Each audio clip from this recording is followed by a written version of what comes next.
Well, I'm here with David Adams, the director of Poiema Publications. And David, just wanted to see if you could introduce us and the churches here to a little bit of the publishing ministry and how later we can be praying for you. But maybe introduce the ministry to us, please. Yeah, so uh, we started Poiema 13 years ago, and we're just starting on our 14th year now, and we basically publish books for the whole Spanish-speaking world, gospel-centered books for the whole Spanish-speaking world. Um, there's a real need when we first started publishing. Really, there wasn't anybody that was filling the space that filling the need that we saw of kind of in terms of quality of translation and just even all the details of packaging and distribution and getting them out to all the countries. So we have a distribution by God's grace. We have a distribution in over 20 countries. And for several years now, more than 150,000 print books have gone out each year. And we've recently, so some of the books that we've done, authors that a lot of our friends would know from ministries like Desiring God with Jon Piper, from ministries like Ligonier with R.C. Sproul, from ministries like Nine Marks, some of the books by Mark Dever, Jonathan Lehman, and Greg Gilbert with What is the Gospel and books like that.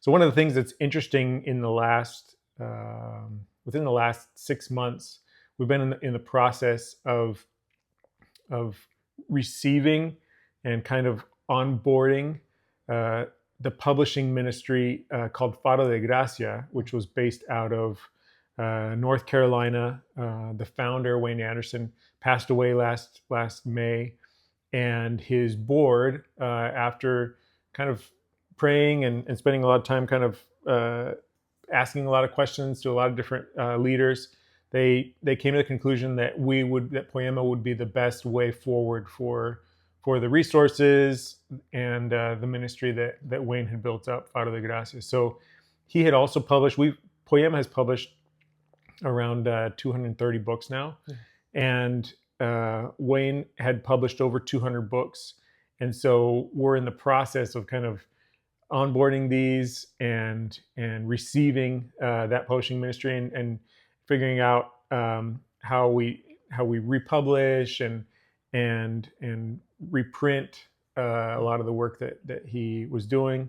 And so there's a lot of work that we're kind of trying to do triage right now and try to figure out how best to prioritize all the different projects. One of the things that we really most believe in is the local church. Mm-hmm. And so the resources that we're providing, we're trying to work hand in hand as much as possible with local churches throughout Latin America and Spain.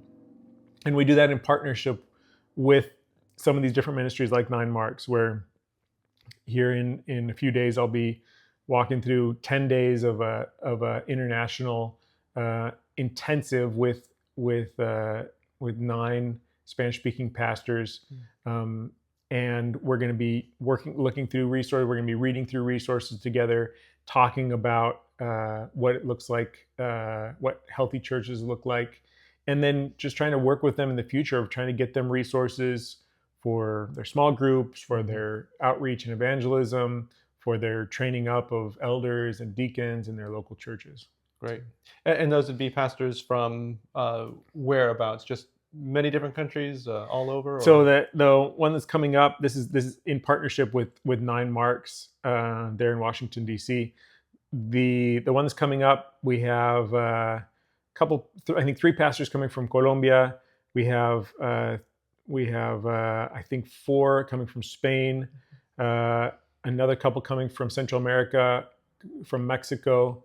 So I think altogether there's going to be 9. I don't know how many I just said, but I'm not quite sure the numbers added up. But I know that from all those different countries we have representatives. So there may be a few less. I think maybe 3 from Spain now that I think about it. Great. And you did mention there's about 20 or more different countries that you have distributors in. Yeah. But for those who are not familiar with your ministry, you didn't mention, where are you based out of? Yeah, Where's your team? so we're based in Medellin, Colombia.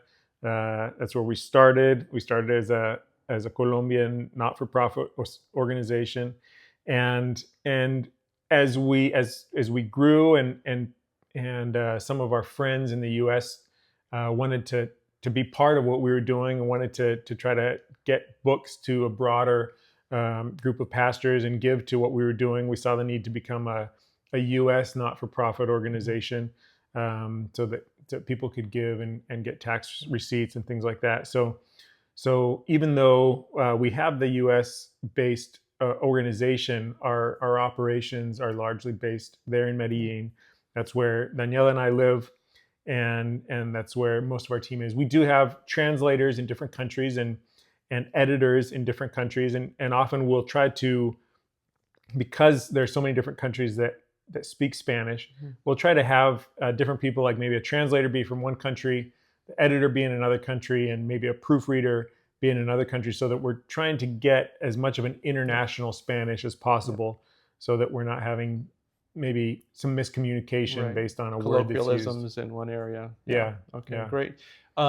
You mentioned a couple of the publishers, the English publishers that you work with, and some of the books that you have done. Is there maybe one or two books in particular that had a special impact, or maybe a story that was really encouraging of the impact of that particular book that you've done? Yeah, just as you said that, one of the books that I don't think it's a book that maybe a lot of people, it's not like a go-to book for a lot of people in English, but it was such an important book in our history, which was The Unfolding Mystery by Edmund Clowney.